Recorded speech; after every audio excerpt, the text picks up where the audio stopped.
Christina from SF Media. I'm here with Devin Townsend, the mighty Devin Townsend. How are you going today?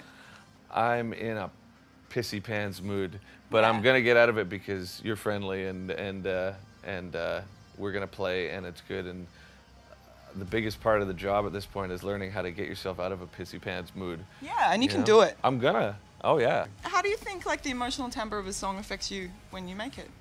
Well, I guess I don't actually know. To be honest, it's like it's a mystical I don't thing. know anything about the writing process. Like, I mean, when the only part of my life that's easy is music.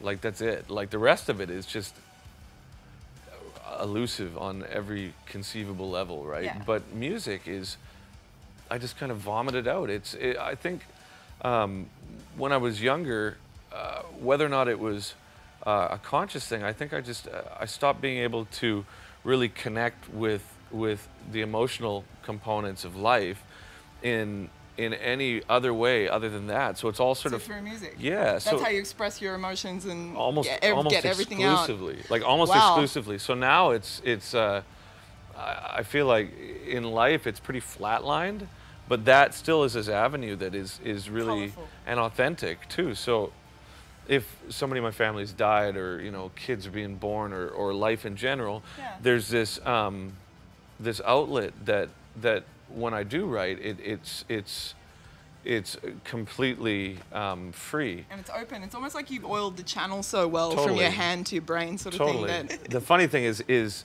because music is both really simple for me on that level and not significant either because it is simple. When I do deal with people, my frustrations with musicians are just really because I'm just like going, it goes like this. Like, I mean, why are we like, specifically with people who think of things in terms of like a real linear, 1, 2, 3, 4. I'm just like, I don't know, like it goes like this, right? Yeah. So what's it like? You've been making a record with Morgan Agren, and Shade of so Casualties of Cool. So this is a new kind of bubbling project. Yeah, in fact, Morgan and I have become friends, strangely, and I mean, hot tub.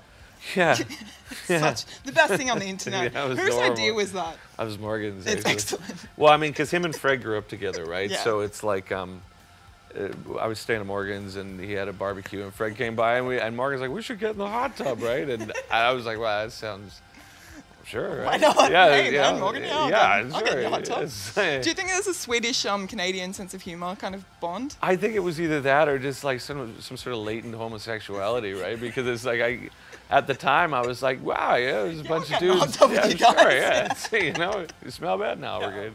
But it was. The thing with Morgan's interesting as well. Like about 3 weeks ago, he really is. But I mean, the thing is, we went and did an improv gig on the Mellow Boat, like maybe a month back. It was me and him and a bass player and a keyboard player, and we did this real free form thing, and there were some really good moments. There's some shit moments too. But I mean, it was. But it was funny because I was thinking about last night, and I was thinking about like the whole concept of failure and. I often get into these discussions with people about fate versus free will and the thoughts of like agnostic and atheist and religious and all these sorts of things. And I mean, I just think it's so beyond me that I have to classify myself as agnostic. I'm the same way. How can we know? Well, that's it. How can we know? How arrogant to think that we know. Do you know what I mean? It's such an ego-driven thing. That's exactly. And specifically I feel when people, exactly the same way. they're like, oh, there's no God. I'm like, how do you know? You know what I mean? And they're like, well, there is a God. I'm like, well, how do you know? I mean, so the whole idea of Carl Jung with the sense that all of human experience is like connected in a way, so that you have to learn to fail. It is in a sense. And you have to learn to fail, And maybe even more than fate, because that sounds a little dogmatic. We're gay, Sorry, I totally we're in a hot shouldn't tub say together. But I mean, I like the idea of cause and effect, right? And it's like, these decisions that were made at this point in your life sends you and closes that door and opens this one. And so it led me into this thing, and Fredrik as well, who's become a really close friend, and he recently over the past couple of years stopped drinking and doing drugs and everything, and so we found that bonded in a sober place. And then through him I became really close to the guys at Toon Track, and then Matthias at Toontrack, we just became friends. Like at the age of 41, and we're making friends. And I mean, that's amazing. It really, and it's hard too because actually, yeah. You said this great thing about being now feeling like instead of a screwed up 27-year-old, you're now feeling like a functional 41-year-old. Totally. How does if Ziltoid's your shadow self, how does that affect Ziltoid? When you become more whole, how does your alter ego kind of... Sorry, I've gone off a whole other tangent. It's good, I appreciate it. That's really cool. I mean, the whole thing with Ziltoid is... okay, so it's a multimedia thing, ultimately, and I had to sort of give up on people calling me out for being whatever because I like those sorts of stories and everything, but I do. I grew up in the 70s, I like it, right?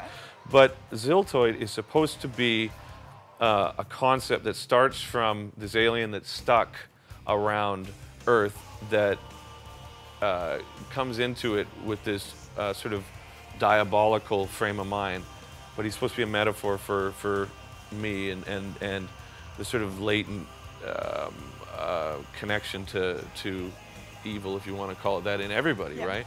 So he comes, and in order to get home, he has to open the wormhole around our planet, and the only way that it opens is the vibrations that are inherent to humans, and in order for him to learn that, he has to study how music exists and how celebrities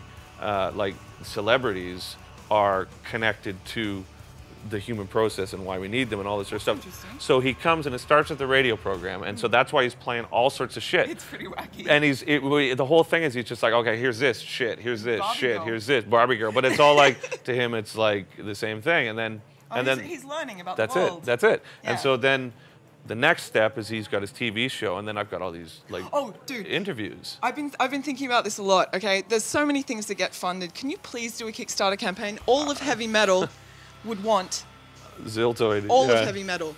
Well, I mean, okay, sorry. Let me do this again. All of heavy metal would love to chuck in and make it like how it should be. Like. Well, do you see, that's awesome because I mean, I'm trying to get $1 to $2 million to do the movie, which comes after it, but not. We don't want the money. We just want to blow it on the movie, right? Of course. But so the radio show starts, and he's introducing himself, and then he gets closer, and then he starts beaming celebrities, and I've got these celebrities that are going to be a part of this fucking. I can't. Oh, you can't, of course. Yeah. But I mean, you're going to be freaked out. You're going to be like, what the fuck is that guy doing on this thing? So then he grills them about the nature of celebrity, and then after that, there's going to be a movie, and the movie is going to be that that you've essentially found a frequency that allows you to see TV stations from all these universes, and so like I like the idea of like, for example, like alien pornography, right? Yeah. Because like the whole idea of pornography is just, it's so fucked. I mean, I think, and specifically currently, it's completely dumb. It's changing the way we think. It's changing the way we interact with each other. 100%. And sexually as well. 100%. Like I think it's actually completely changed our psyches 100%, collectively. 100%. And to stay away from it is really difficult. It really is. Yeah, because everyone. Totally. Yeah. Totally. It's assaulted, and it's in music video. It's totally. Well, it's interesting you're sort of talking about celebrity, because for me, I find like the focus now is being a great self-promoter, not being a great creative artist. It's about getting as many people to look at you, not actually doing anything worth looking at. Well, and I find it really troubling. Maybe that's how pornography plays into it, because it's a very easy way of getting attention. But I think it flies in the face of the natural human dynamic, right? It's like, specifically if, like relationships with people, it's like gender differences aside, I mean, it's just, human beings are like equally fucked up and complicated. Absolutely. And all this shit. Our brains work all different places. But at the same time, it's like, how porn and all this stuff is presented now, it puts people in a position where it's like your assumptions on not only your own role, but on how your interactions are supposed to be are just, it's confusing, because then all of a sudden people find themselves in this position where they're like expecting certain things, and when it doesn't work, everybody's all pissy about it, right? And then you realize that you're setting yourself up to be triggered by certain things. Exactly it. And it's terrifying. That's exactly it, because I mean, I saw some, or I was told about this, there's this thing that they did where they took females who had been subject to sexual abuse, and they got them to write down what their abuser had said and hold it up in front of their face. Yeah. And all the things that they held up were the same things that are typically like in porn, right? Oh my god! But it's that is heavy shit. I know it is. Like it's heavy. But here, okay, so going back to Ziltoid, yeah, I want to do an alien porn, but what it would be horrifyingly traumatic shit, like where you think like, okay, so you've got like, so like the idea is you zoom into this channel and you can see it, but it's like, and they're like, oh, you get this alien porn, and it's like, butts. well, it's like oh my these god, insects that are like just their chests explode, and there's these spores that scurry out and like bore into the other, and they're like fighting it, and it's just horror with just like, right? And then it like goes, and then all of a sudden you're doing something else, and it's like, just like real like UHF type skits, right? And so essentially it starts with the radio thing where it's trying to figure out like the psyche of music and this invisible thing, and then celebrity, and it's like, well, why are you so attracted to this? Why are we looking at you? Exactly. Why are we looking at you? So after the movie, then the idea is that you do a live musical play where Ziltoid is above the band, and he's like in this sort of like World War II Stalin-esque sort of thing. He's like addressing the people that come there.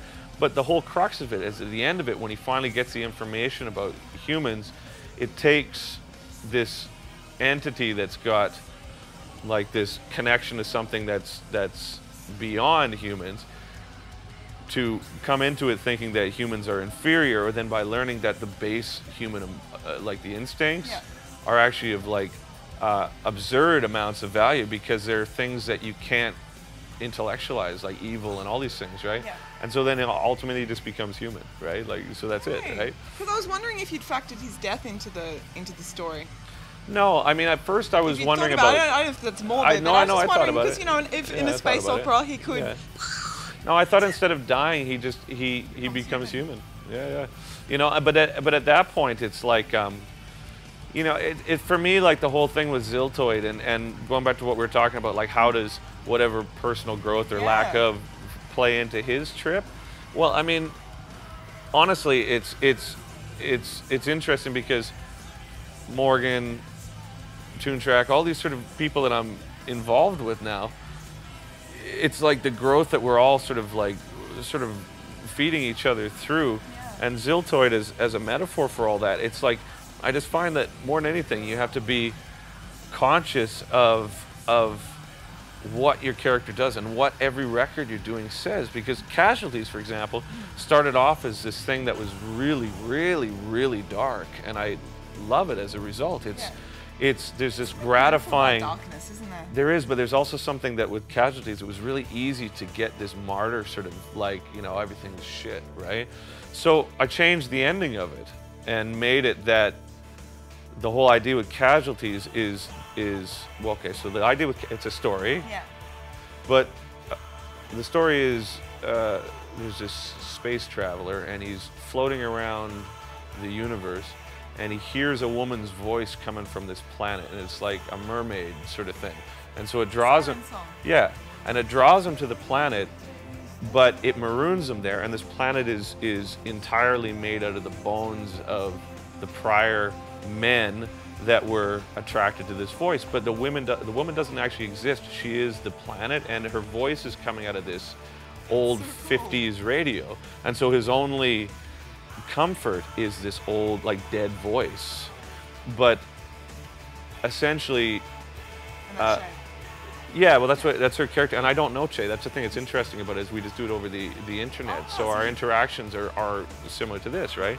But the idea is that the male character wants to be destroyed, and the female wants to destroy him, but ultimately, by doing so, neither of them are ultimately happy at all. So he ends up getting away, though, and the way he gets away is he makes a bridge out of the bones of the prior people that were there that takes him, but he dies in the process, and then as a result of his effort, she's released from the. Oh my God, I fucking. A lot of visual when you're writing, don't you? I guess.